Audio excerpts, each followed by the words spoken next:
श्री अद्वैत गदाधर श्रीवासदि गौर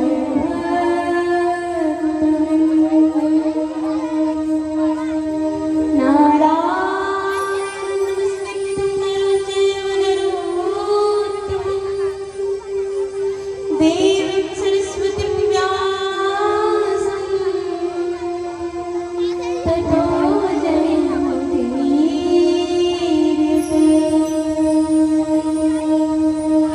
हा कृष्ण करुणा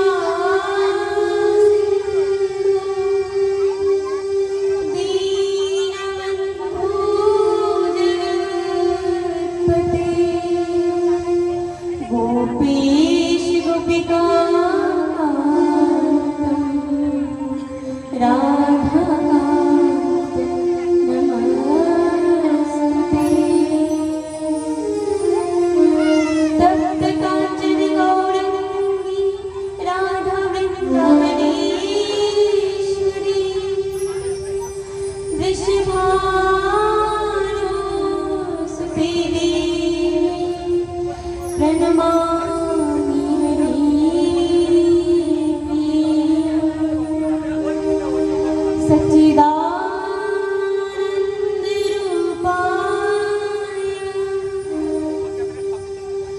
विश्वोत्पत्त्यादिहेतवे तापत्रय विनाशाय श्रीकृष्णाय वयं नमः। हरे कृष्ण कृष्ण कृष्ण हरे हरे हरे राम राम राम हरे बोले श्रीमद् भागवत महापुराण की दीनबंधु भगवान की जय जय श्री राधेश निताई गौर हरि बोल। आइए श्रीमद् भागवत कथा में प्रवेश करने से पूर्व हम कुछ समय संकीर्तन कर लेते हैं। संकीर्तन के पश्चात हम कथा में प्रवेश करेंगे।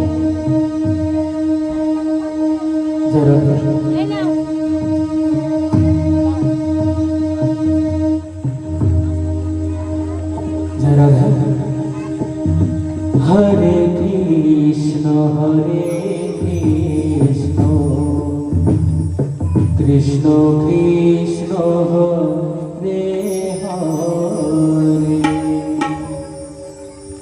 हरे हरे राम राम राम हरे हरे हरे कृष्ण कृष्ण कृष्ण हरे हरे हरे राम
कृष्ण हरे हरे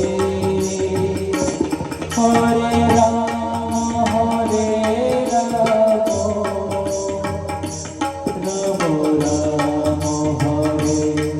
हरे कृष्ण हरे कृष्ण कृष्ण हरे हरे हरे राम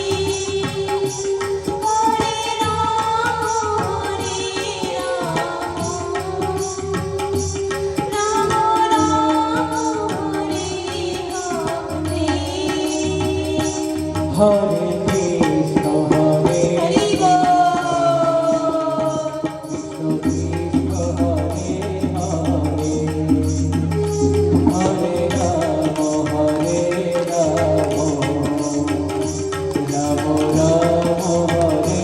हरे हरे कृष्ण कृष्ण कृष्ण हरे हरे हरे राम राम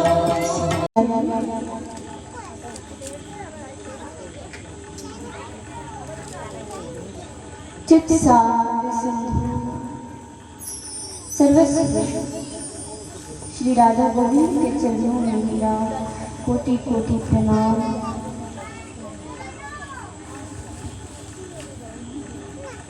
तथा जितने भी भागवत भक्त भागवत श्रोता कथा में पधारे हैं उनको वैष्णव की ओर से मेरा शत शत प्रणाम।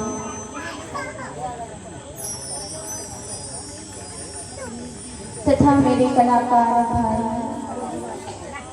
जो मेरे सहयोगी हैं व्यासपीठ की ओर से उन्हें बारंबार अभिनंदन। आज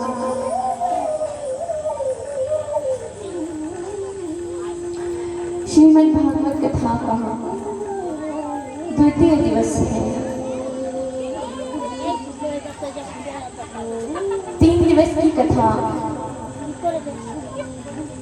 गांव वालों ने आयोजित किया कृष्ण जन्माष्टमी के उपलक्ष्य में। तो 3 दिवस की कथा तो है, उसमें से एक दिन निकल गया।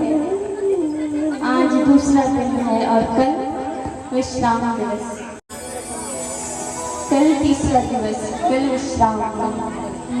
कृपया माताएं ध्यान से सुनिए।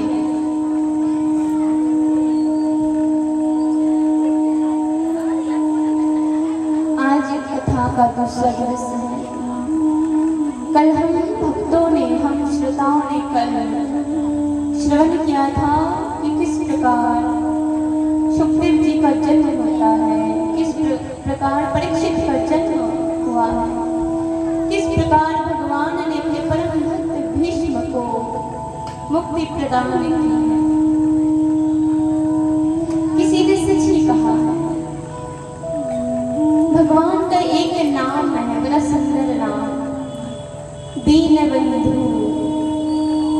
भगवान का एक नाम है दीनबंधु।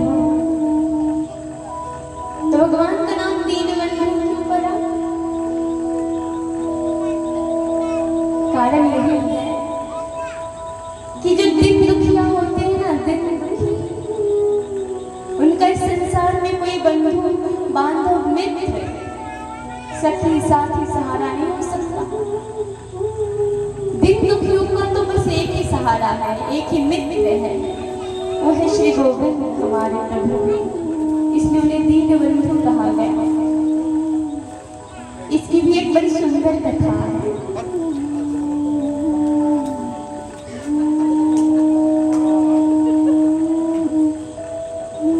भगवान का जो नाम है दीनबंधु, इसकी भी एक बड़ी सुंदर कथा है। यदि समय रहेगा तो आगे आएंगी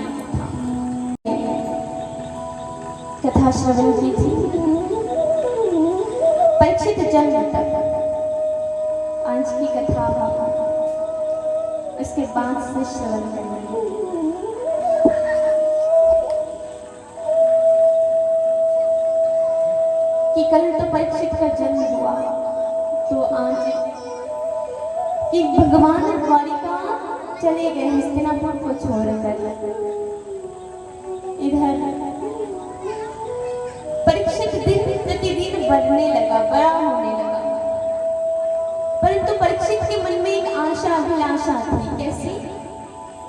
कि जिस परमात्मा, जिस प्रभु को मैंने अपने माँ के गर्भ में देखा था, वो कहाँ है?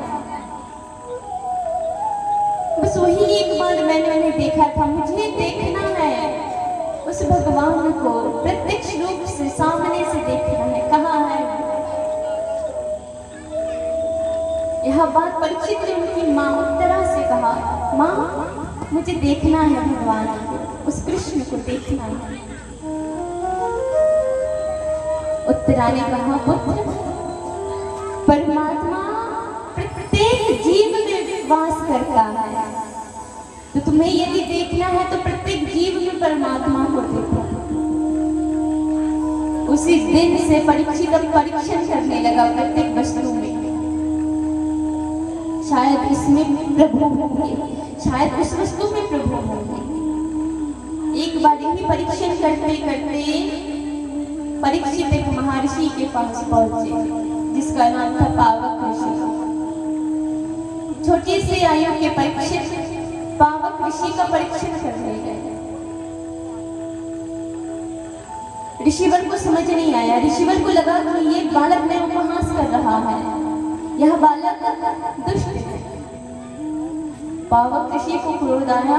उस समय 5 वर्ष की आयु में परीक्षित को श्राप मिला, जिस प्रकार तुम मेरा उपहास कर रहे हो, मैं तुम्हें श्राप देता हूँ कि किसी नाग के दंशन से तुम्हारी मृत्यु होगी। परीक्षित कहने लगा, 5 वर्ष का बालक, हे ऋषिवर, मैं तो बस अपने प्रभु को ढूंढ रहा था, मुझे लगा कि आपके भीतर मेरा प्रभु होगा, आपने मुझे श्राप दे दिया, मैं तो छोटा सा एक बालक हूँ। तब पावक ऋषि ने कहा, पुत्र मैं श्राप वापस तो नहीं ले सकता, परंतु मैं तुम्हें आशीर्वाद देता हूँ कि इसी श्राप के कारण तुम्हें भगवत प्राप्ति होगी, जो इस संसार के, इस समाज के किसी व्यक्ति को नहीं हुआ, वो तुम्हें होगा। और एक बहुत सत्य बात है, क्या कहते, हम बचे हुए, हम जीवित है तो भागवत महत्व नहीं पता, भागवत की जो महत्व है वो नहीं पता हमें। परंतु यदि हम जाने कि अगले क्षण हम मरने वाले हैं, तो उस समय को सोचकर, उस परिस्थिति को सोचकर जो भाव हमारे भीतर आएगा, भागवत सुनने का जो भाव, वो अब नहीं आएगा। इसलिए परीक्षित को वो भाव लाने के लिए वो श्राप चाहिए। परीक्षित दिन प्रतिदिन बड़ा होने लगा। इधर भगवान जो द्वारिका में गए हुए थे, भगवान के साथ अर्जुन भी गया था द्वारिका में। अर्जुन 7 महीने बाद द्वारिका से लौट कर आया। युधिष्ठिर ने अर्जुन को देखा कि अर्जुन की परिस्थिति इतना विकल। युधिष्ठिर ने कहा अर्जुन से, अर्जुन भाई क्या हुआ तुम्हारे साथ? अर्जुन ने कहा, भ्राता भाई,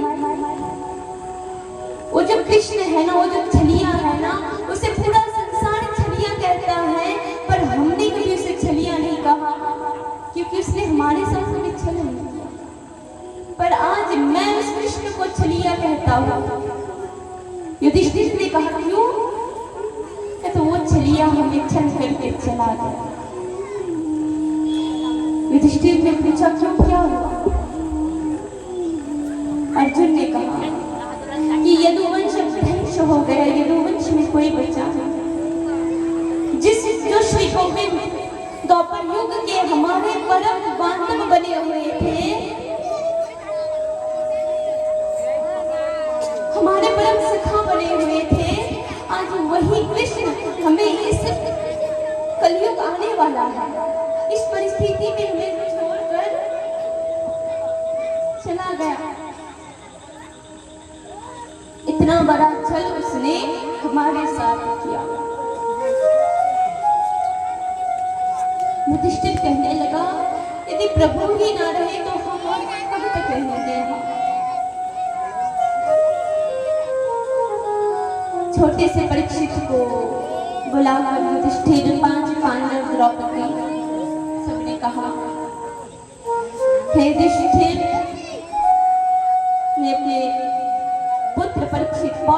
परीक्षित को कहा, परीक्षित हमारा समय हो गया, अब हम स्वर्ग गमन करेंगे। तो हमारे जाने के बाद ये जो राज्य है हस्तिनापुर, इसके राजा तुम बनोगे। कृपया कथा में शांति बनाए रखें।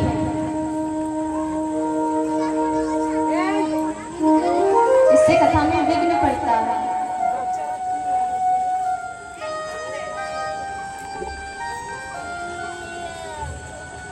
परीक्षित को बुलाकर युधिष्ठिर ने कहा, परीक्षित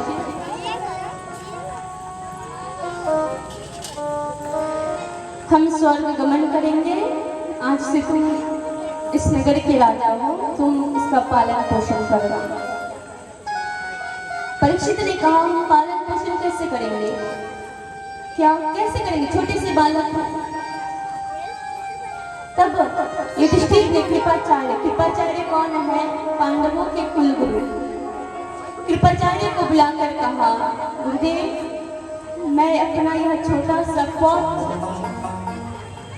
जिसे नाती बोलते हैं आपके हाथ में देता हूँ। इसे आप केवल राजगद्दी पे बिठाकर शासन आप करना, और जब जब मेरा परीक्षित भटकने लगे तब तब मेरे परीक्षित की कलाई पकड़ के, हाथ पकड़ के उसे सीधे रास्ते पे ले आया। कृपाचार्य को यहाँ बात कहकर जो धर्म का मुकुट पहना था युधिष्ठिर ने वहां मुकुट परीक्षित के सिर में परीक्षित को पहनाकर 5 पांडव द्रौपदी स्वर्ग चले गए। दिन प्रतिदिन समय बीतने लगा। समय बीतते बीतते अब परीक्षित युवान हो गया, राजपाट अच्छे से करने लगा। यही राज्य काज करते करते एक दिन परीक्षित ने एक दृश्य देखा कि एक व्यक्ति, बड़ा क्रूर व्यक्ति, गौ माता और बैल पे प्रहार किए जा रहा है। परीक्षित ने कहा, मेरे राज्य में इतना बड़ा अधर्म कैसे हो सकता है? मेरे राज्य में इतना बड़ा अधर्म हो, ये तो मुझ पे कलंक लगने वाली बात है।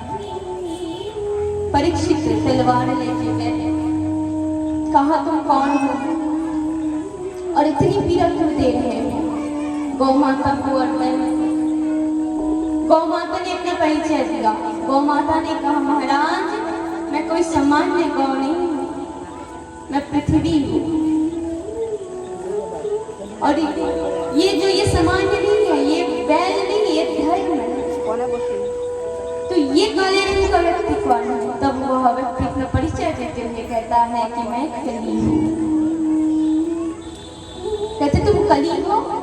हाँ महाराज, आपका द्वापर युग अब जाने को है, अब मेरा समय, मैं कली हूँ, मेरा कलयुग आने को है, अब मैं आऊंगा।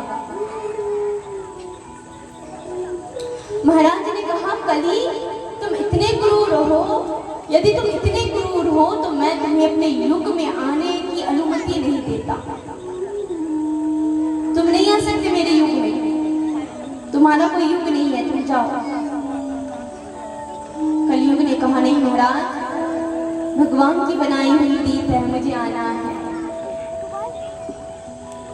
यह बात परीक्षित को क्रोध दिलाने वाली थी। परीक्षित को क्रोध आया, परीक्षित ने तलवार निकाली, जैसे कली का दमन करेंगे, कली महाराज परीक्षित के चरणों में गिर गए।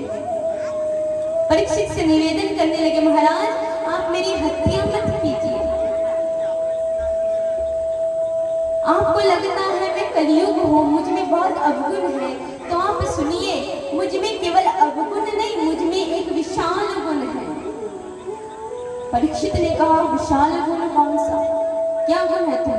पाप ही पाप हो। कहते महाराज, यत्फलं नास्ति तपसोः ज्ञान समाधीन तत्फलं मिलावट सम्यक् कलो केशव कीर्तनम्। क्या कहते हैं? यत्फलं नास्ति तपसोः ज्ञान समाधीन, कि कलयुग में ज्ञान समाधि तप निष्फल है, जिसका फल नहीं लगेगा। लाभ सम्यक कलो केशव कीर्तनम। इस कलयुग में लाभदायक बस एक ही है, वो है केशव कीर्तन, प्रभु श्री हरि का गुणगान, उनका कीर्तन। कलयुग में भगवान बहुत सरलता से प्राप्त हो जाते हैं। कलयुग में भगवान बहुत सरलता और सहजता से प्राप्त हो जाते हैं मानव को, परंतु दूसरे युग में यह संभव नहीं था। दूसरे युग में तो बहुत दिनों दिनों तक तपस्या करनी पड़ती थी, तब जाके भगवान मिलते थे, परंतु कलयुग में ऐसा नहीं। और सबसे सुंदर बात क्या है बताया कि कलयुग एक अवसर है, मौका है। इसका कहते कलयुग में कहते जो पापी प्राणी नर्क में थे, भगवान ने उन्हें कलयुग में आने का अवसर दिया, मानव बनने का अवसर दिया और कहा कि ये तुम्हारे लिए एक अवसर है, इसका प्रयोग करो। इस अवसर से तुम प्रभु का नाम लो और तुम सद्गति को प्राप्त करो। परंतु हम मानव इस अवसर का भी फल नहीं उठा पा रहे हैं। भगवान ने बस नाम करने के लिए कहा है। चैतन्य चरितामृतम में बताया गया कि गौरंग महाप्रभु 3 लाख बार नाम करते, 3 लाख बार। तो 3 लाख बार नाम केमन करे करते? नामेर माला केमन হয়? हरे कृष्ण कृष्ण कृष्ण हरे हरे, हरे राम राम हरे हरे। একটা মালা করতে না হলেও 30 সেকেন্ড লাগে, তো 3 লক্ষ বার কেমন করে করতে? বলে 3 লক্ষ বার কেমন? 3 লক্ষ নিয়ে, 3 লক্ষ কেমন? মন থেকে, মুখ থেকে আর কর্ম থেকে। 3 থেকে লক্ষ করে মহাপ্রভু নাম করত। মনকে লক্ষ্য করে, কর্মকে লক্ষ্য করে আর বাণীকে লক্ষ্য করে নাম করতো। তা হলো না 3 লক্ষ করে নাম করা, 3 লক্ষ বারে নাম করা।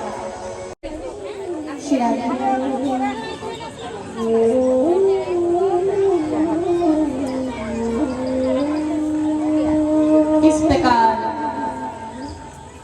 कलयुग ने कहा महाराज आप कृपया कर मेरा वध मत कीजिए। परीक्षित ने कहा ठीक है कलयुग मैं तुम्हारा वध नहीं करूंगा, परंतु तुम प्रत्येक स्थान में नहीं रह सकते। हम एक बात कहते हैं ना कि कलयुग है, कलयुग है। ओ मैया ये कलयुग सबके लिए नहीं है, या कलयुग मेरे लिए हो सकता है पर आपके लिए तो नहीं।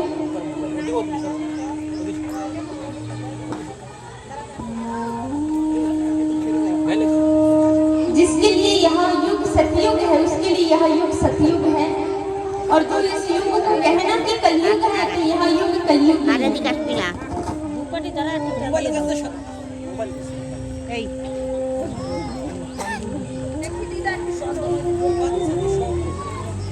उसके लिए यहाँ युग कलयुग है।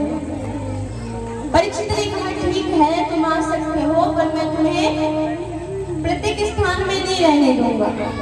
तो कहा तो श्री सुखदेव परीक्षित जी की बात सुनकर कली कहते हैं, परीक्षित ने कहा मैं तुम्हें केवल 4 स्थान दूंगा, तुम उस 4 स्थान में ही रहना। कलयुग ने कहा 4 स्थान कौन से? तो परीक्षित 4 स्थान देते हैं। द्वैतपानम स्त्रियः सोना यत्र धर्म चतुर्विद्यम। 4 स्थान कौन से? द्वैतपानम स्त्रियः सोना यत्र धर्म चतुर्विद्यम। पहला स्थान द्वैत। द्वैत का अर्थ क्या है? द्वैत को जुआ बोलते हैं।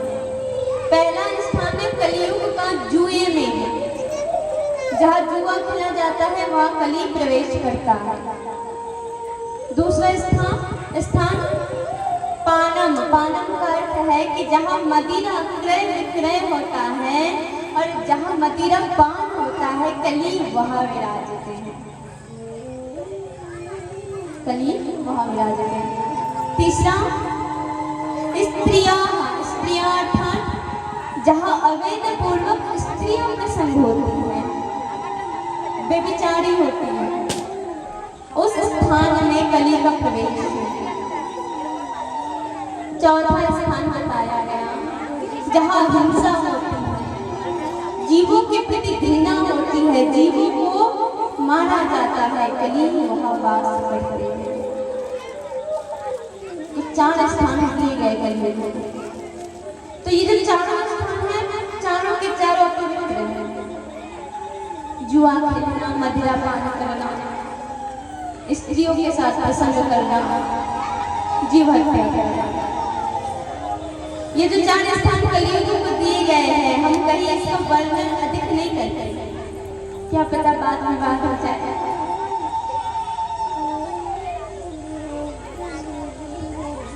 परंतु शास्त्र इसका निषेध करते हैं और शास्त्र ये भी कहते हैं क्या कि 3 पद में बैठे हुए व्यक्ति को ये त्यागना ही चाहिए। भले सामान्य व्यक्ति कर सकता है, पर 3 पद कौन से? एक राजा का पद, जो धर्मवान राजा है, जो राजा के पद में बैठा है, वह व्यक्ति प्रिय नहीं कर सकता। दूसरा बताया गया लोकपाल, लोकपाल जिसे नेता कहते हैं हमारे यहाँ, जो जनसेवा में रहता है, उनका निषेध है। और तीसरा बताया गया गुरु, निषेध है, क्योंकि इन 3 वर्गों को भगवान के समतुल्य माना गया। राजा को, लोकपाल नेता को और गुरु को भगवान के तुल्य माना जाता है, इसलिए इनका पूर्ण रूप से वर्जित है। तो कलियुग ने कहा महाराज आपने जो मुझे 4 स्थान दिए हैं, चारों स्थान तो अपवित्र है, चारों स्थान अपवित्र है महाराज, मुझे कोई अच्छा और पवित्र स्थान दीजिए। तब कलियुग की बातें सुनकर परीक्षित ने कहा ठीक है, मैं तुम्हें एक और स्थान देता हूँ और वह स्थान है सोना।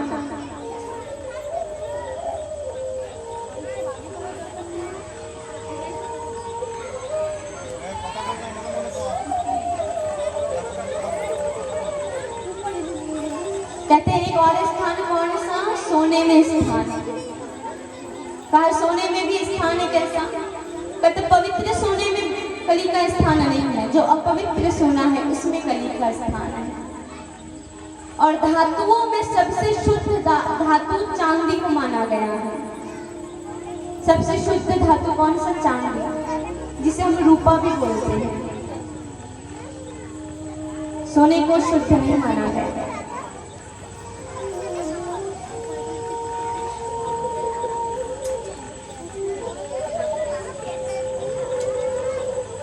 कलियुग ने कहा महाराज ठीक है, आपने मुझे जो स्थान दिए मुझे स्वीकार है।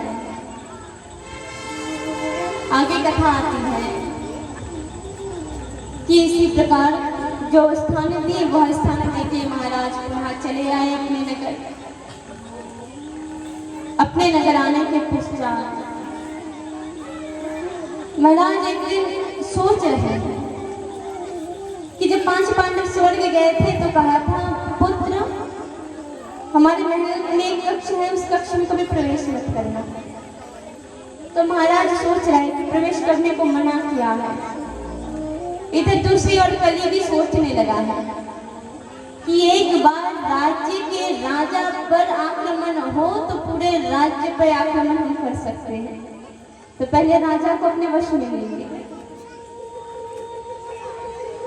अब परीक्षित अब उपाय करने लगा, कैसे कैसे कली उपाय करने लगा कैसे। इधर परीक्षित उस कक्ष में अपने कुछ दास दासियों को लेकर गए।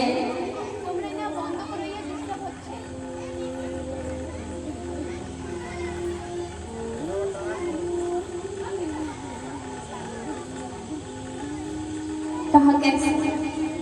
सभी दास दासियों को लेकर परीक्षित उस कक्ष में गए।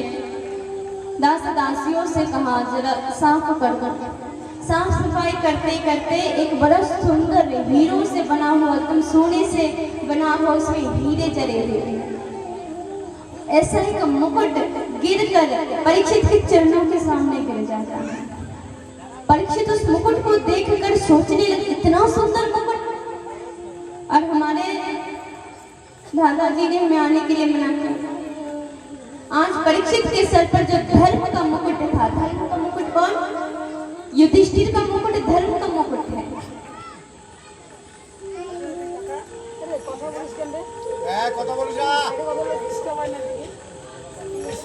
कहते धर्म का मुकुट आज परीक्षित त्याग कर वह अधर्म के मुकुट, उस सोने से जरे हुए मुकुट को सर पर धारण किया। जैसे ही धारण किया, कली को मिल गया अवसर और कली आके परीक्षित के सर पर प्रवेश कर गया। अब वह मुकुट अधर्म का मुकुट कैसे? कहते वो कोई सामान्य मानव, सामान्य राजा का मुकुट ना था। वो मुकुट था किसका? जरासंध का। जरासंध कौन है? कंस के ससुर जी। जरासंध का मुकुट था वो, और उस मुकुट को जरासंध ने बहुत से राजाओं को मार कर वह मुकुट बनवाया। और जब भीम से जरासंध का युद्ध हुआ तो वह मुकुट भीम ने लाया। आज उसी मुकुट को परीक्षित ने अपने सर पर धारण किया। कली भी आके प्रवेश कर गए, और जब कली सर पर प्रवेश करे, उमैया ज्ञान विवेक कुछ ना रहता। आज परीक्षित का विवेक भी ना रहा, विवेकहीन हो गया परीक्षित। आज तक परीक्षित महाराज ने के मन में कभी ये विचार नहीं आया कि शिकार करने जाएंगे, शिकार खेलने जाएंगे। आज कली के प्रभाव से वह परीक्षित आज शिकार करने को जाएंगे। सभी सेना सामंतों से कहा मेरे साथ चलो, मैं शिकार को जाऊंगा।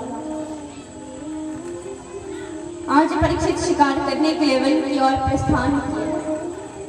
इधर सुबह से शाम हो गई, शिकार ना मिला, और इधर परीक्षित शिकार की तलाश में घूमते घूमते अपने बिरादरियों से, अपने सामंतों से अलग हो गए। अब संध्या का समय, पूरा दिन भूख प्यास में निकल गया। अब प्यास लगी है, भूख लगी है। परीक्षित जल के लिए तरफ रहे। कुछ समय भ्रमण करते हैं वन के भीतर, तो देखते हैं दूर एक आश्रम दिख रहा है। आश्रम किसका? शमी ऋषि का आश्रम। परीक्षित ने सोचा किसी ऋषि का आश्रम होगा, चलते कुछ जल इत्यादि मिल ही सकता है। परीक्षित वहां गया। बाहर से बार बार आवाज दे रहा है परीक्षित, कोई है भीतर, बाहर आइए, हमें बहुत प्यास लगी है, बाहर आइए, हमें थोड़ा जल दीजिए। बार बार परीक्षित निवेदन करने लगा, परंतु भीतर से कोई आवाज नहीं आ रही। परीक्षित क्रोधित हो गए, अब अपने घर को लौट रहे। जैसे ही घूमे तो देखते हैं रास्ते के पास एक मरा हुआ सांप। अब ये जो मरा हुआ सांप है, इसका भी वर्णन आता है, बड़ा विशाल है कि आज एक साथ कितने श्राप फलेंगे। पहला श्राप पावक ऋषि का श्राप था, जो बचपन में मिला था परीक्षित को, पहला श्राप। और दूसरा श्राप कौन सा? कहते हैं गर्भ के भीतर जो ब्रह्मास्त्र का संधान किया गया था, अश्वत्थामा ने किया था, तब भगवान ने तो उसे विफल कर दिया, परंतु ब्रह्मास्त्र कभी विफल नहीं होता। संसार में जितने अस्त्र हैं, उनमें से कुछ अस्त्र कभी विफल नहीं होते। पहले शिव शंकर का पशुपति अस्त्र कभी विफल नहीं होता, ब्रह्मा का ब्रह्मास्त्र कभी विफल नहीं होता, और श्री हरि का सुदर्शन कभी विफल नहीं होता। तो आज वही ब्रह्मास्त्र ब्रह्म ऋषियों का श्राप बन के आया है परीक्षित को मारने, और आज तो प्रभु है नहीं कि बचाएंगे। परीक्षित ने अपने बाण से, तीर से उस मरे हुए सांप को उठाया और सीधा आश्रम के भीतर प्रवेश कर गए। परीक्षित अंदर भीतर प्रवेश करते ही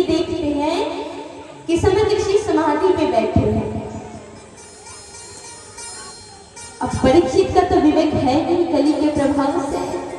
परीक्षित को लगा ये जो ऋषि है यह मिथ्या है, झूठ है, ये कोई तपस्या नहीं कर रहा। परीक्षित ने यहाँ सोचकर मरा हुआ सांप शमी ऋषि के गले में डाल दिया। यहाँ को कृत्य करने के पश्चात परीक्षित पुनः अपने नगर को लौट आए। दूसरी ओर यहाँ कोई दृश्य, यहाँ जो दृश्य हुआ सभी ऋषि के किसी शिष्य ने देखा। यहाँ दृश्य देखने के बाद वह शिष्य दौड़ते दौड़ते कौशिकी नदी के किनारे गया। जानकर देखते हैं कि सभी ऋषि का पुत्र श्रृंगी ऋषि जल से क्रीड़ा कर रहे, जल से खेल रहे हैं। तो वहां जो जल से खेल रहे हैं इधर शमी ऋषि का पुत्र श्रृंगी ऋषि, दूसरी ओर वह शिष्य कहता है, अरे वो श्रृंगी तुम यहाँ खेल रहे हो, तुम यहाँ खेल रहे हो, पता है तुम्हारे पिता के साथ क्या हुआ? श्रृंगी कहता है क्या हुआ मेरे पिता के साथ? कहते हैं तुम्हारे पिता का बहुत बड़ा अपमान हुआ। परीक्षित महाराज ने तुम्हारे पिता के गले में एक मरा हुआ सांप डाल दिया। जैसे ही यह बात श्रृंगी ने सुनी, उसी समय श्रृंगी ने अपने हाथ में कौशिकी नदी का जल लेकर आज परीक्षित को शाप देते हुए कहते हैं, लेकिन लंगर की मर्यादनम तथे न सक्तो रहानि समकुलंगर योगितम में तत्र। मैं उस परीक्षित को शाप देता हूँ जिसने अपने मर्यादा का उल्लंघन करते हुए मेरे पिता का अपमान किया। यह श्राप देने के पश्चात श्रृंगी अपने पिता के पास आते हैं। पिता की ऐसी दशा देखकर श्रृंगी का मन बड़ा कातर हो जाता है कि मेरे पिता इतने बड़े ब्रह्म ऋषि है, ब्रह्म ज्ञाता है, और आज ये परीक्षित ने उनको इतना बड़ा अपमान किया। आज गले से मरा हुआ सांप निकालते हैं श्रृंगी और आंखों से शोक की धारा गिरती है। जैसे ही पिता के चरणों में श्रृंगी के आंसू के बूंद गिरते हैं, समित ऋषि की समाधि भंग हो जाती है। कहते पुत्र तुम क्यों रो रहे हो, इसका कारण क्या है? श्रृंगी कहता है पिताजी, उस महाराज परीक्षित ने आपको इतना बड़ा अपमान किया कि आपके गले में मरा हुआ सांप डाल दिया, परंतु आप निश्चित रहिए मैंने भी बहुत अच्छा प्रतिशोध लिया। कहते प्रतिशोध के साथ कहते मैंने उस ऋषि को, उस परीक्षित को मैंने श्राप दिया कि 7 दिन के भीतर तक्षक नाग के दंशन से उसकी मृत्यु हो जाएगी। समीप ऋषि ने कहा, अरे पुत्र, महाराज परीक्षित बड़े ज्ञानवान राजा है, बहुत नीतिवान राजा है, हो ना हो कोई कारण है जिसके कारण उन्होंने यह कुकृत्य किया। उसी समय समित ऋषि ने अपने शिष्य को एक पत्र लिखकर भेजा और कहा ये पत्र लेकर तुम जाओ। इधर शिष्य आ रहे हैं पत्र को लेकर, दूसरी ओर परीक्षित महाराज एकांत में बैठकर सोच रहे हैं, क्योंकि अब तो मुकुट है नहीं, सर पे उतार दिया, तो अब सोच रहे हैं कि मैंने जो कर्म किया वो आपको करना है, मुझे ऐसा करना उचित नहीं हुआ, मुझे ऐसा नहीं करना चाहिए था। कल मैं पहले वहां जाऊंगा समित ऋषि के आश्रम, वहां जाकर ऋषि से क्षमा मांग लूंगा, परंतु एक बार यदि समय बीत जाए और मिल जाए इतना क्षमा भी मांग, कर्म का फल तो मिलता है।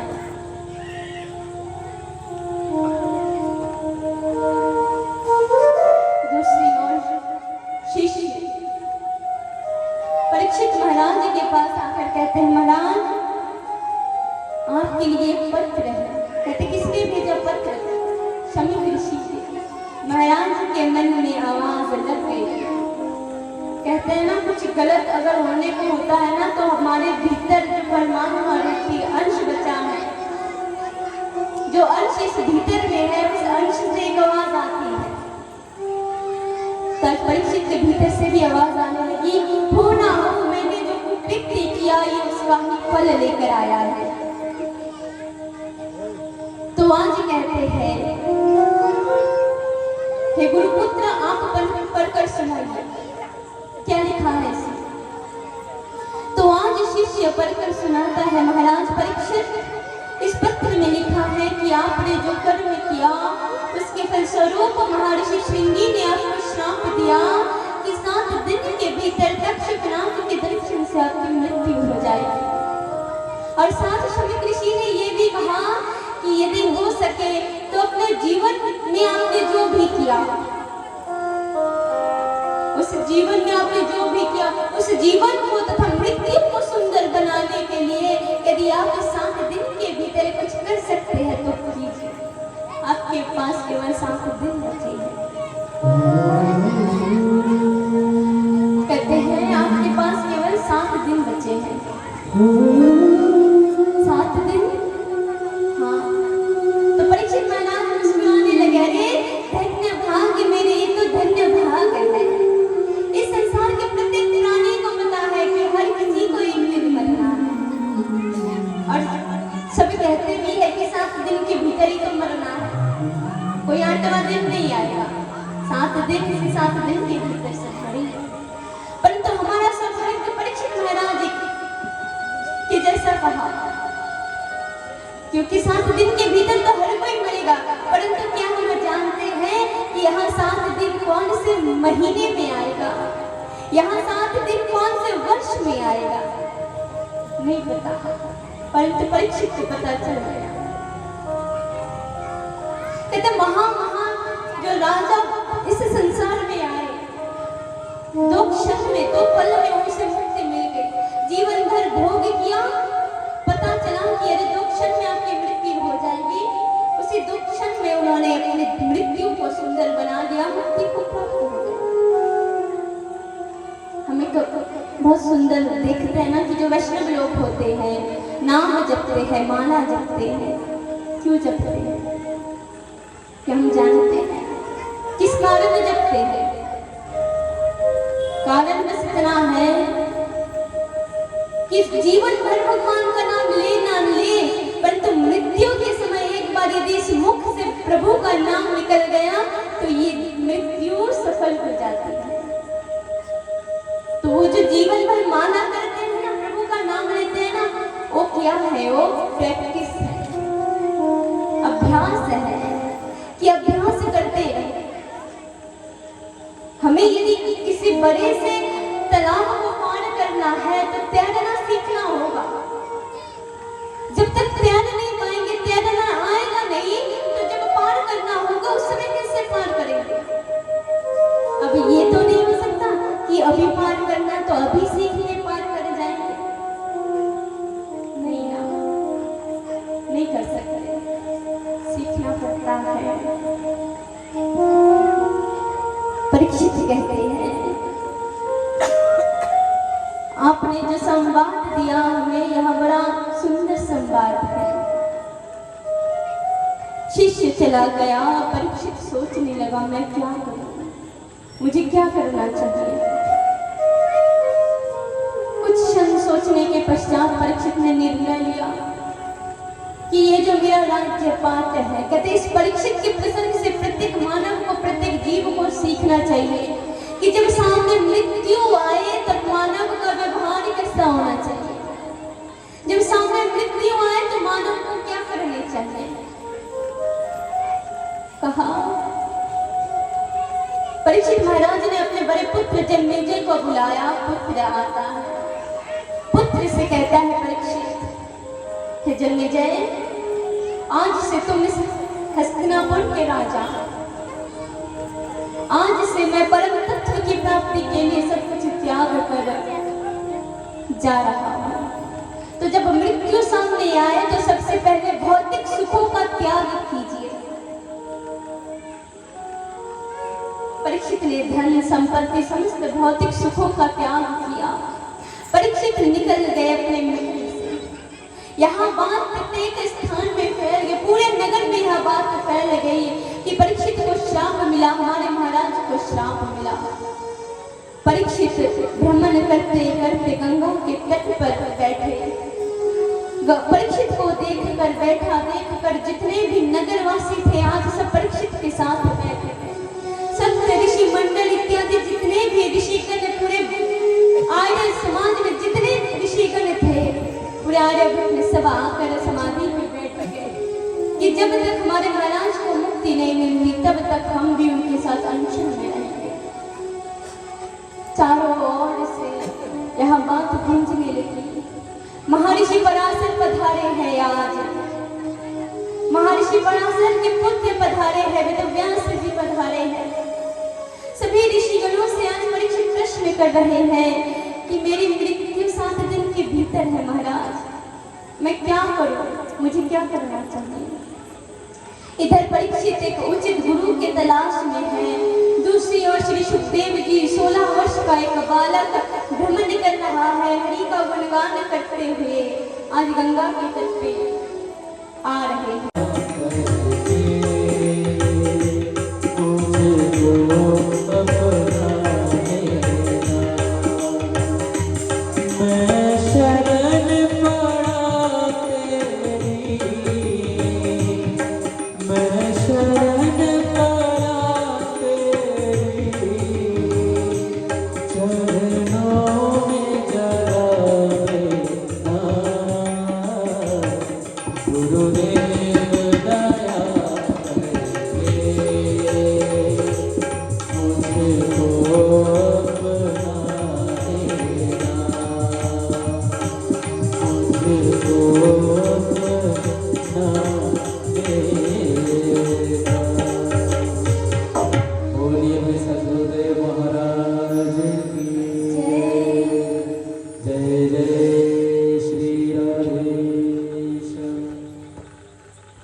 इस प्रकार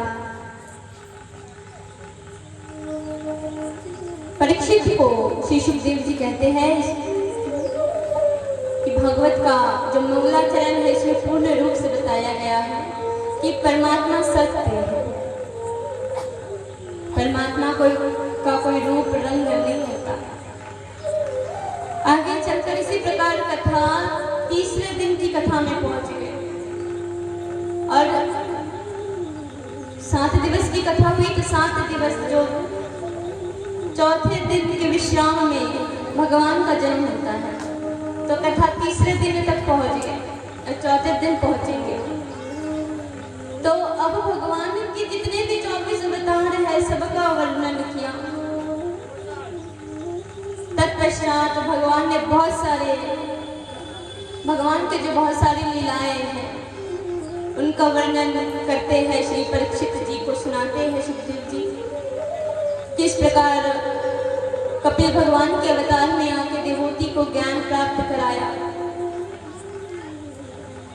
अनंत कथाओं के पश्चात चौथे दिन की कथा विश्राम होने को आती है, तो उस समय परीक्षित कहते हैं हे गुरुदेव, जितने दिन से मैं जिनकी अभिलाषा के लिए मैं कथा श्रवण कर रहा हूँ, आप मुझे उनकी कथा भी सुनाइए। सुखदेव जी मुस्कुरा पड़े कि हाँ उनकी कथा भी सुनाएंगे हम तुम्हें। तो किनकी कथा? कहते गोविंद की कथा। तो श्री सुखदेव जी ने सोचा चलो थोड़ा मजाक भी कर लेते हैं परीक्षित के साथ। सुखदेव जी ने कैसा सुंदर प्रसंग सुनाया, भगवान का प्रकट्य कैसे हुआ, परीक्षित जी को कैसे सुनाते हैं श्री सुखदेव जी। सुखदेव जी कहते हैं परीक्षित, भगवान का जन्म मथुरा में हुआ, कुछ दिन रहे गोकुल में, गोकुल के पश्चात वृंदावन में कुछ दिन रहे, उसके पश्चात पुनः मथुरा में आए। मथुरा में आके कंस को उद्धार किया। उद्धार करने के पश्चात भगवान द्वारिकापुरी बसाए जरासंध के कारण। द्वारिकापुरी बसाने के पश्चात भगवान ने अनंत लीलाएं की, पांडवों का उद्धार किया। तत्पश्चात भगवान परमधाम को गमन कर गए। कथा हो गई भगवान की। परीक्षित कहने लगे, ओ महाराज भाई भगवान की कथा, मेरे गोविंद की कथा क्या इतनी सी है? कहिए राधे राधे। क्या मेरे प्रभु की कथा बस इतनी सी है कि भगवान का जन्म हुआ, आए, कुछ लीलाएं किए और परम धाम को चले गए? सुखदेव जी ने कहा, अरे नहीं परीक्षित, भगवान की कथा तो विशाल है। हरि अनंत, हरि कथा अनंता। हरि की कथा, श्री गोविंद की कथा विशाल है।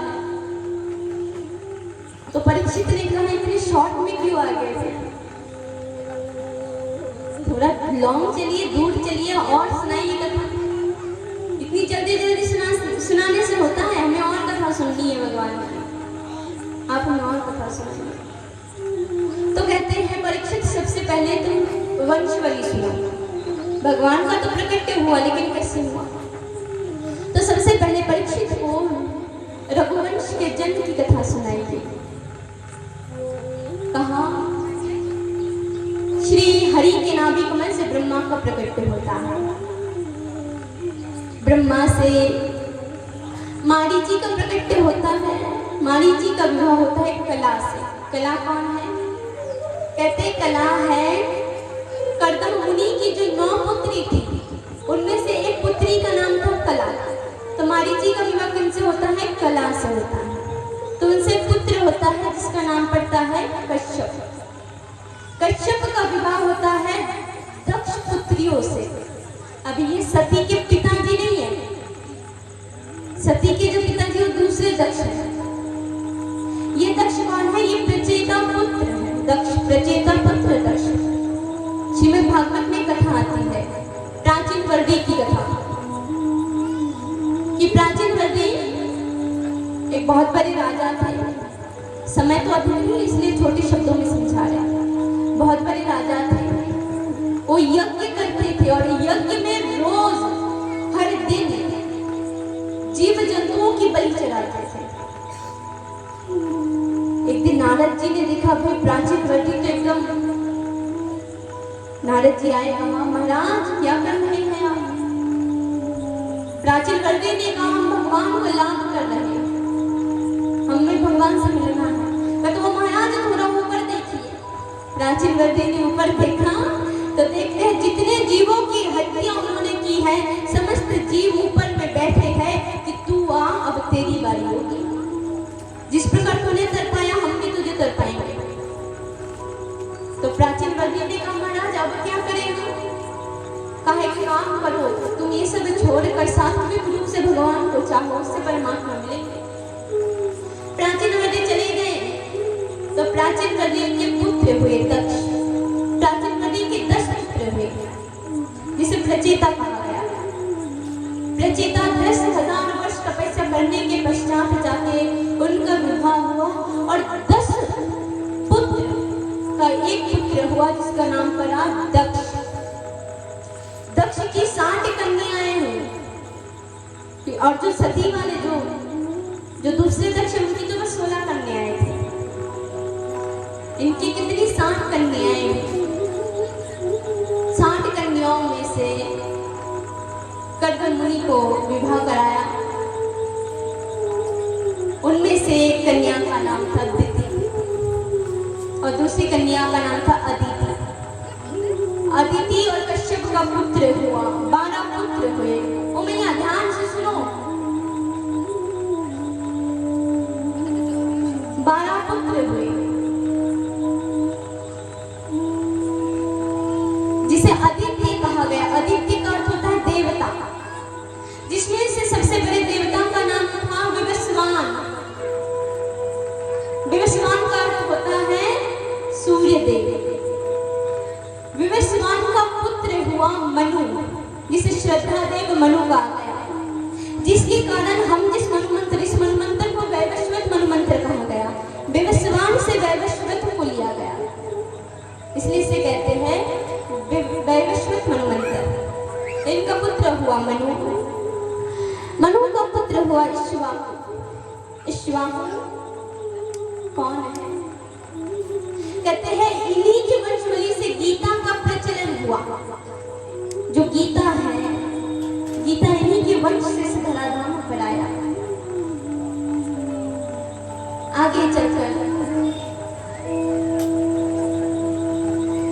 इक्ष्वाकु का पुत्र हुआ।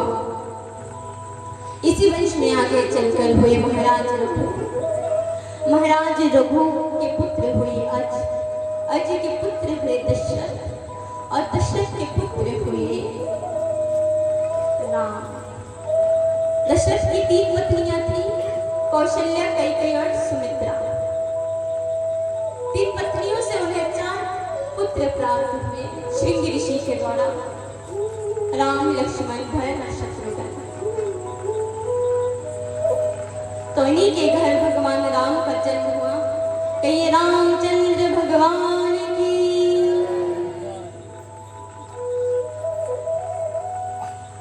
और ये राम कौन है? वही परमात्मा, वही भगवान जो कृष्ण है, वही राम। राम कृष्ण जो एक है, अंतर नहीं निवेश। एक नयन गंभीर है, एक चपल विशेष। राम और कृष्ण में कोई अंतर नहीं है, दोनों एक है। अंतर बस इतना है कि राम कौन है? कहते हैं जिनके नयन अति गंभीर, गंभीर माने जो मर्यादा में रहते हैं। इसलिए तो कहा गया मर्यादा पुरुषोत्तम श्री रामचंद्र भगवान, जिसने अपने जीवन में केवल मर्यादा को महत्व दिया, तो अति गंभीर। और इधर श्री गोविंद से कैसे कहते से लीला पुरुषोत्तम कहा गया श्री गोविंद को। लीलाधारी, आते ही लीलाओं पे लीला करते रहे, करते रहे। राम ने हर बार कहा मैं मानव हूँ, कृष्ण ने हर बार कहा मैं परमात्मा हूँ। मनुष्य की याचना सुनकर मनुष्य ने कहा प्रभु आप मानव बनकर आइए, हमें ज्ञान देकर जाइए। तब राम आए। उसी समय साधुओं ने कहा हे प्रभु आप अब भगवान बनकर आइए, हमें उपदेश दीजिए। तब कृष्ण आए। उसके बाद कहा प्रभु आप मानव बने, भगवान बने, अब आप भक्त बनकर आइए। तब गौरंग महाप्रभु आए। कहिए गौरंग महाप्रभु की। तब कलयुग में गौरंग महाप्रभु जो भक्त बनकर आए हमारे बीच। इस प्रकार राम के वंशवली का वर्णन आता है।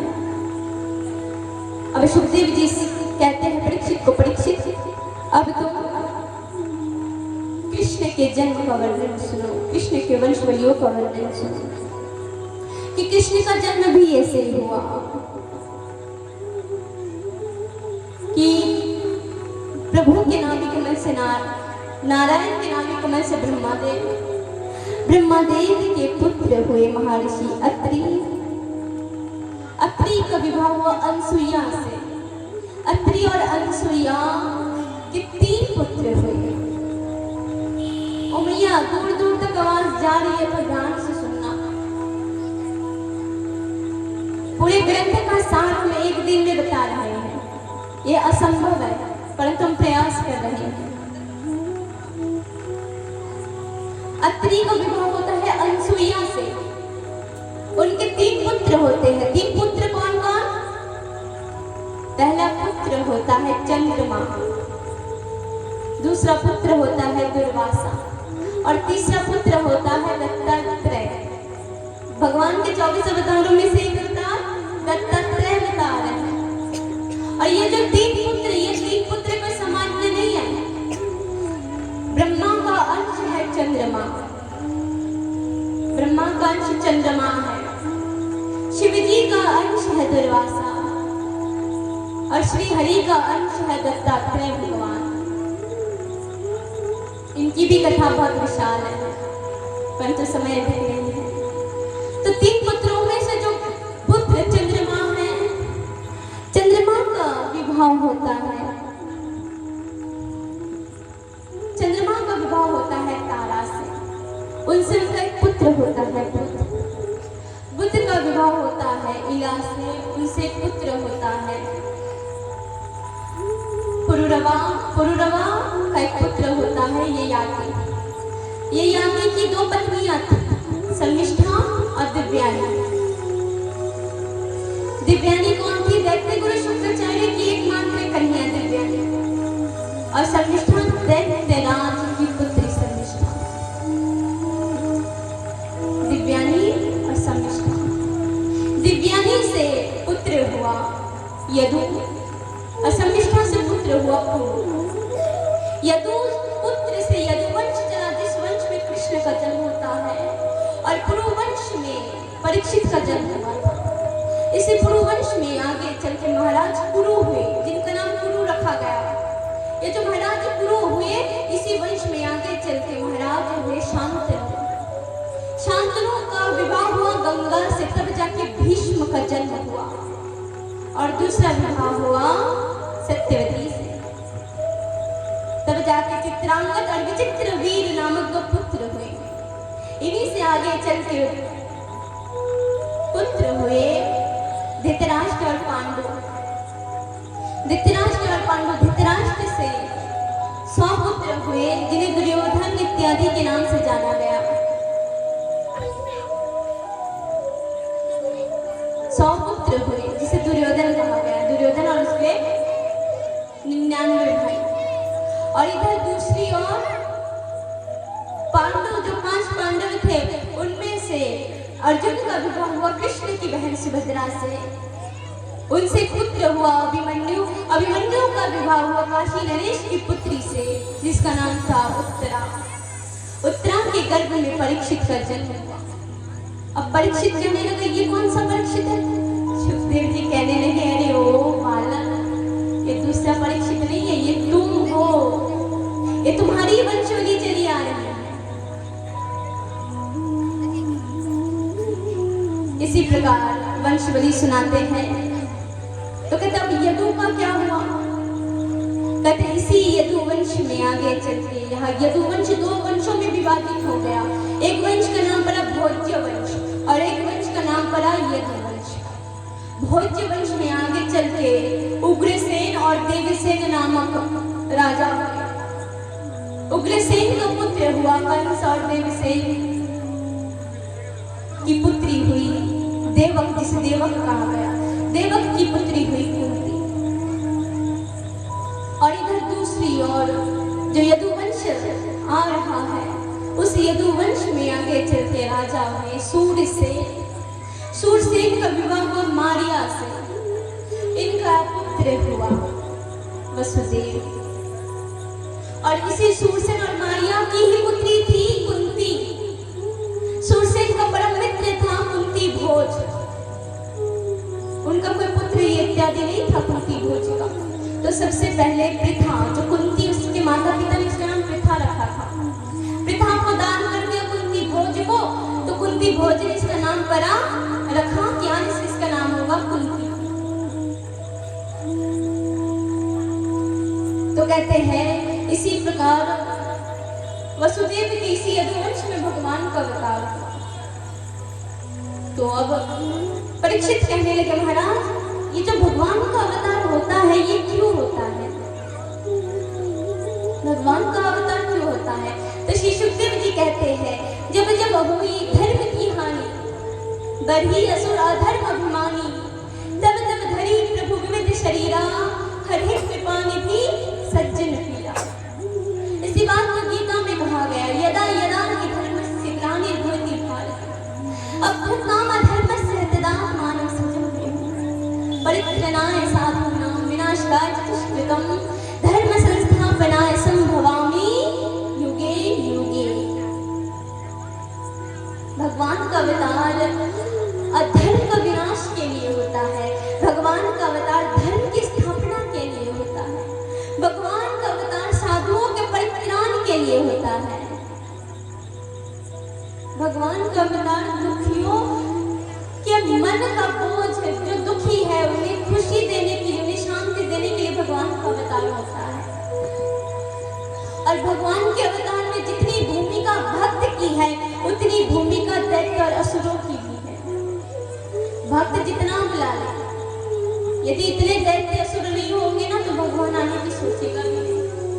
तो भगवान आते हैं, इसका कुछ श्रेय असुरों और दैत्य को भी जाता है। इसीलिए भगवान का अवतार भगवान का जन्म होता है। आगे कहते हैं परीक्षित, भगवान किस प्रकार आते हैं धराधाम पे, तुम कथा सुनो। एक बार इस पृथ्वी में इतने अत्याचार होने लगे, अत्याचार से पीड़ित पृथ्वी माँ गौ का रूप धारण कर त्राही माम करते हुए देवताओं के पास पहुंचे। देवताओं ने कहा, हे देवी, हम आपका कुछ कर नहीं सकते, कोई उपाय नहीं है हमारे पास। एक काम कीजिए, आप हमारे साथ ब्रह्मा जी के पास चलिए। पृथ्वी को लेकर सभी देवता ब्रह्मा जी के पास आए। अब देवता और पृथ्वी मात्रा हिमाम करने लगे। तो ब्रह्मा जी ने कहा, हे देवी, हम भी असमर्थ हैं, हम भी कुछ नहीं कर सकते। तो अब कहाँ जाए? कहते श्री हरि के पास चलिए। कहिए राधे राधे।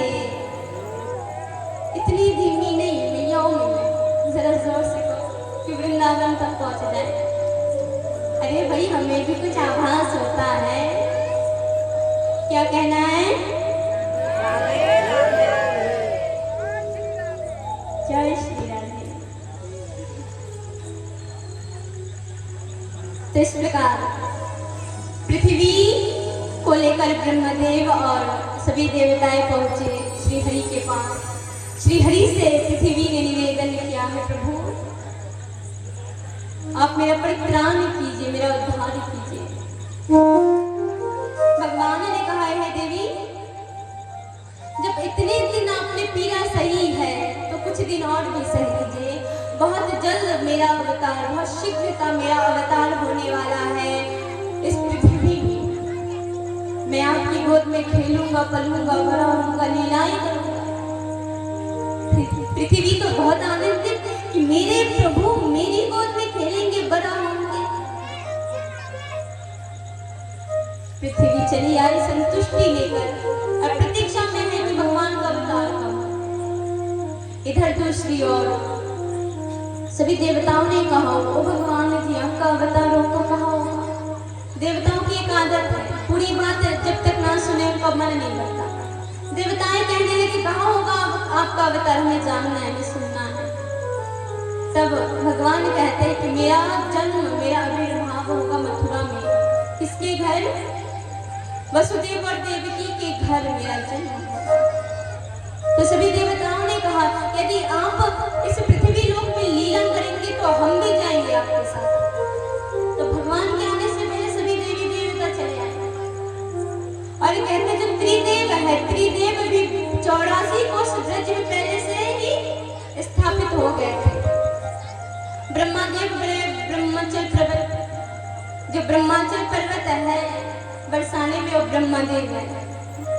गिरिराज कौन है? कहते गिरिराज स्वयं प्रभु है। फिर कहते हैं तो अब शिव जी कहाँ बाकी रहेंगे? वो भी स्थापित हो गए नंदगांव में, जिसे नंदेश्वर कहा गया, नंदेश्वर पर्वत, जहाँ आज भी भगवान की पूजा होती है, शिव जी की पूजा होती है। इसी प्रकार सभी देवी देवता आ गए। दूसरी ओर भगवान लीला कर रहे कि पहले विवाह होगा फिर तो हम जाएंगे। और दूसरी ओर जो कंस है, बड़ा दुराचारी, साधु संतों पे बहुत अत्याचार करता था, अत्याचार करता था।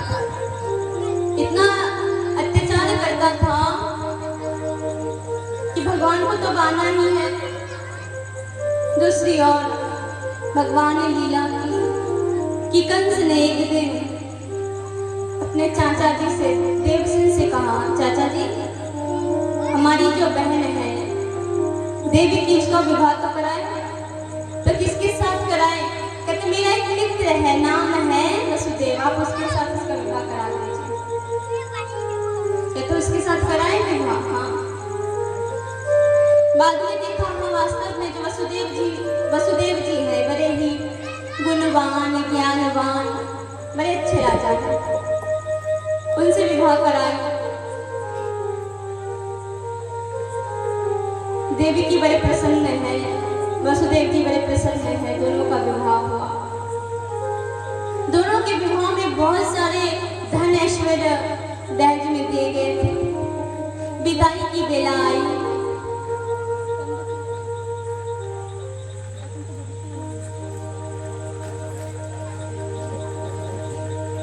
विदाई की बेला आई। विदाई की बेला में कंस ने कहा, चाचा जी, मेरी एकमात्र प्रिय बहन है, मैं इसे विदा करने जाना चाहता हूँ। सबने कहा ठीक है तो जाओ। बड़े सुंदर से रथ सजाया गया, आज कंस बना सारथी। वसुदेव जी और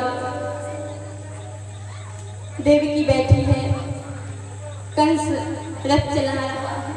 रथ चलाते चलाते एक मध्य अवस्था में आधे पथ में रुक गया रथ।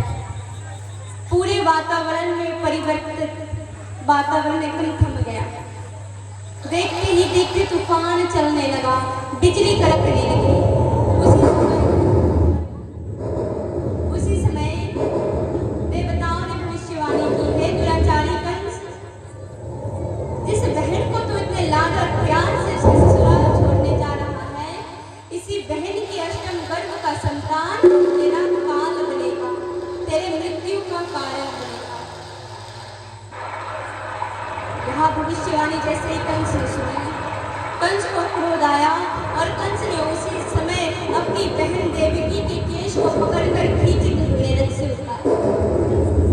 जैसे ही रथ से उतारा और जैसे ही तलवार निकाली उन्हें मारने के लिए, उसी समय वसुदेव जी उनके सामने हाथ जोड़कर खड़े हो गए। अब कहने लगे कंस से, हे कंस, आप तो भोज्य वंश के शान हो, आप तो भोज्य वंश के नरेश हो, आप भोज्य वंश की कीर्ति हो। यदि आपने इतना कुकर्म किया तो आपकी कीर्ति को कलंक लगेगा, आपकी कीर्ति को कलंक लगेगा। आप ऐसा कर्म मत कीजिए।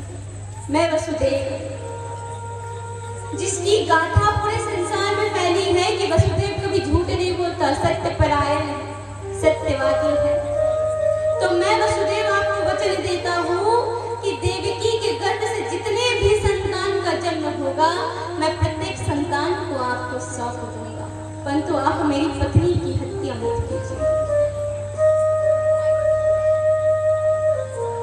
कंस ने विश्वास किया, कहा ठीक है। देवकी और वसुदेव को उनके घर छोड़कर आए। 1 वर्ष बीता, देवकी ने पुत्र को जन्म दिया जिसका नाम रखा कीर्तिमान। कीर्तिमान का जैसे जन्म हुआ, वसुदेव जी उन्हें पकड़ कर उन्हें लेकर मथुरा में आए, कंस को दिया। कंस के हाथ में जैसे ही वह नवजात शिशु दिया, कंस का मन बिगड़ने लगा।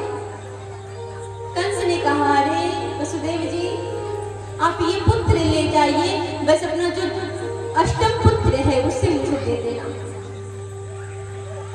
वसुदेव जी ने सोचा अच्छी बात है, इसकी मति पुनः बिगड़े, उससे पहले मैं पुत्र को ले जाता हूँ। पुत्र को ले गए वापस। उधर स्वर्ग से नारद जी देख रहे हैं। नारद जी ने सोचा कि यदि कंस इतना दयावान होने लगा तो भगवान का अवतार नहीं होगा, और हमें भगवान की लीला देख रही है।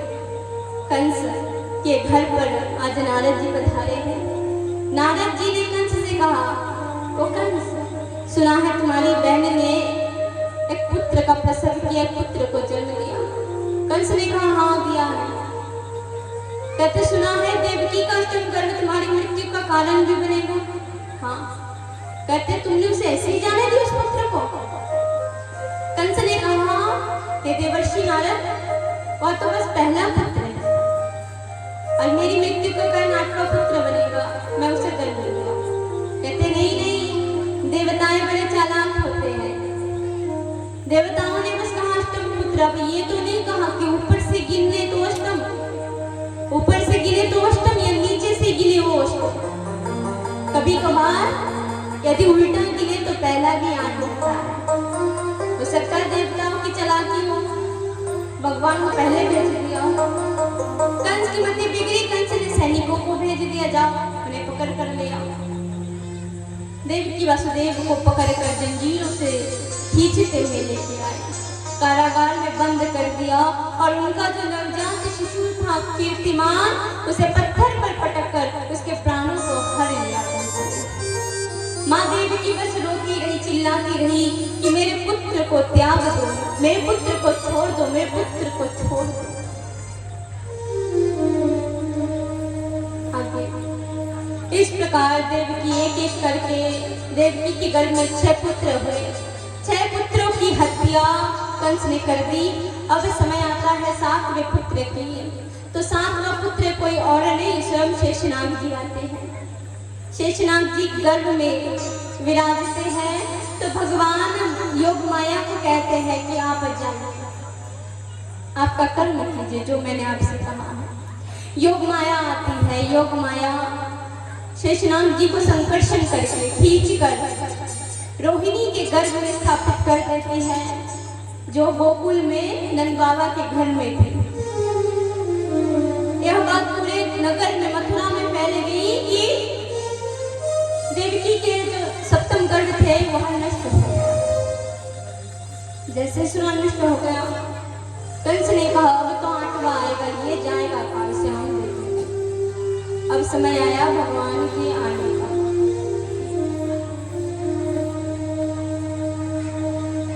यदि आपने झांकी वगैरह बनाई होंगी, और अगर नहीं बनाई तो उसमें भी कोई बात नहीं। इधर अब भगवान आएंगे, तो भगवान आने से पहले पूरे कारागार को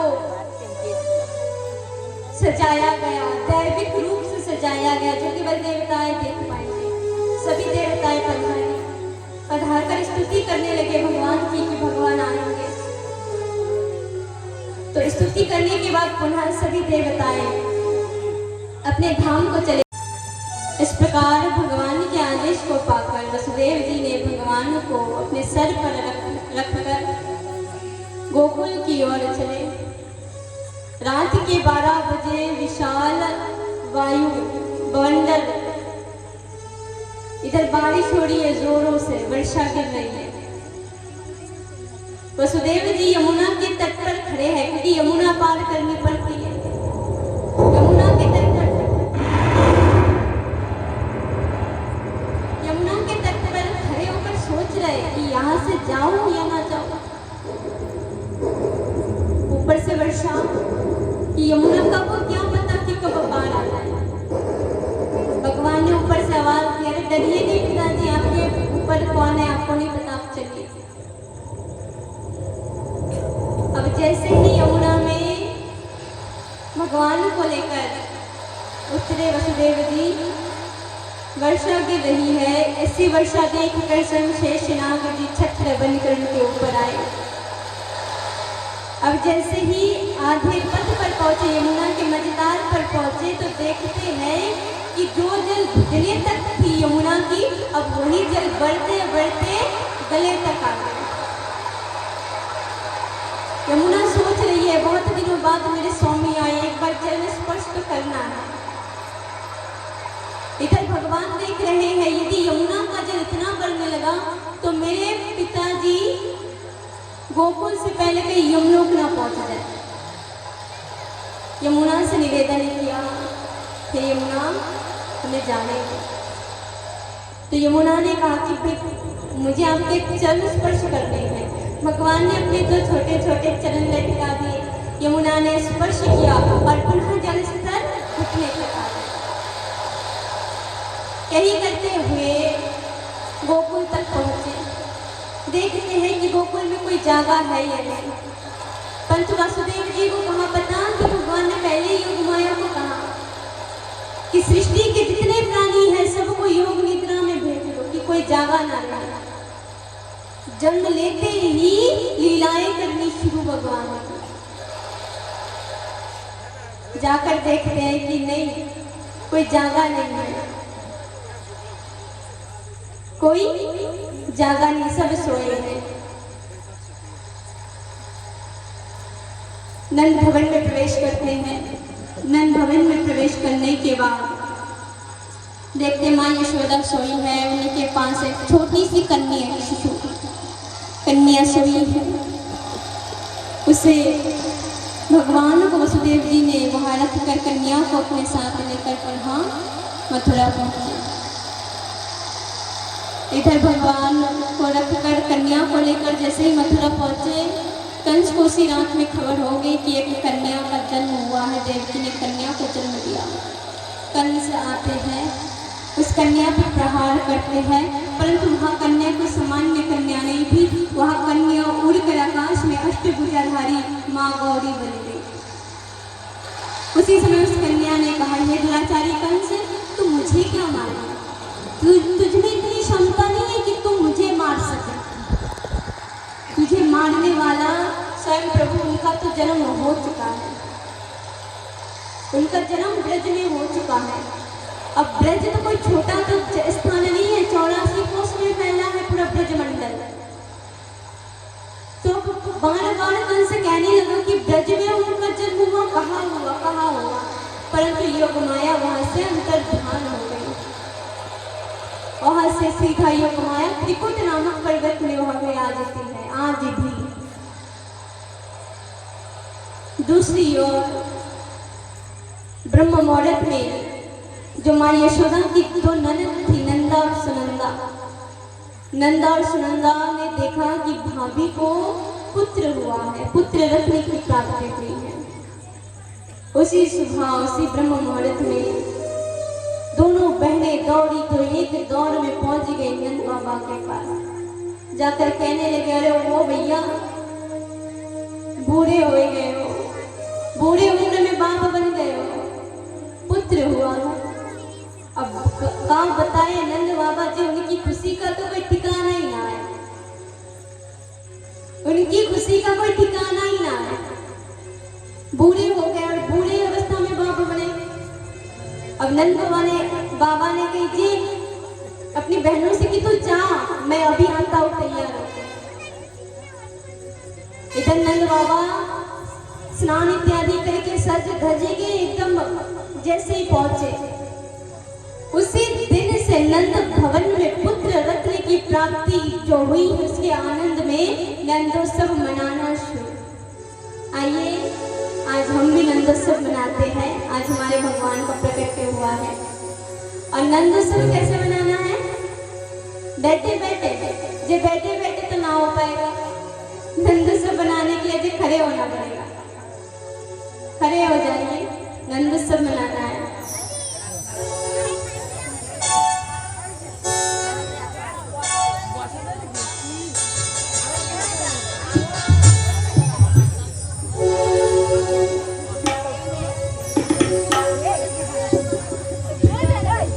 सो